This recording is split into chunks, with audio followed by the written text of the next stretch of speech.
bạn ở trong lịch số ní cái chia số mấy cá exponential nên là về cái đọc sai số mấy cá đại miên xoay con x chẳng nhưng thôi vậy sân mà không đồng hạt differential đại miên xoay con x cứ dương tới tái tiên thôi dạng ná đồng bày bạn là chỉ phò con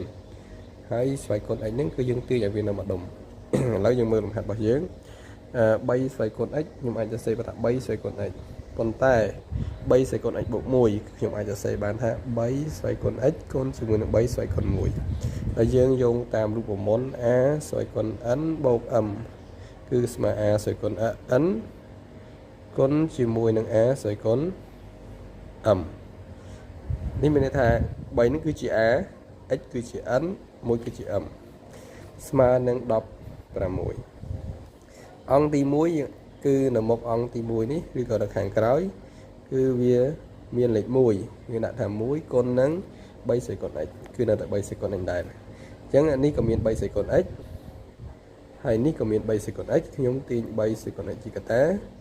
សល់1បូកជាមួយនឹងនេះទាញ3សេកុន x ទៅសល់1នេះទាញ3សេកុន x ទៅសល់3ស្មើនឹង16អញ្ចឹង3សេកុន x គុណជាមួយនឹង4ស្មើ16គុណលោតទៅអង្គទី2មានថាអង្គទី1មានសញ្ញាគុណលោតអង្គទី2បានចែកអញ្ចឹង3សេកុន x ស្មើ16ចែកឲ្យ4 16ចែក4គឺបាន4អញ្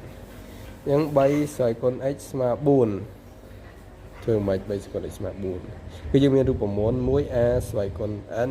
a ស្វ័យកុន x ស្មើការយើងទាញបាន x ស្មើលោករីតគោល a នៃការយើងគឺស្មើ4 a យើងគឺស្មើ3យើងហៅ x យើងនាំឲ្យ x ស្មើលោករីតគោល a a យើងគឺ3យើង3នៃការក្បួនយើង3នៃ4នេះគឺជារូបមន្ត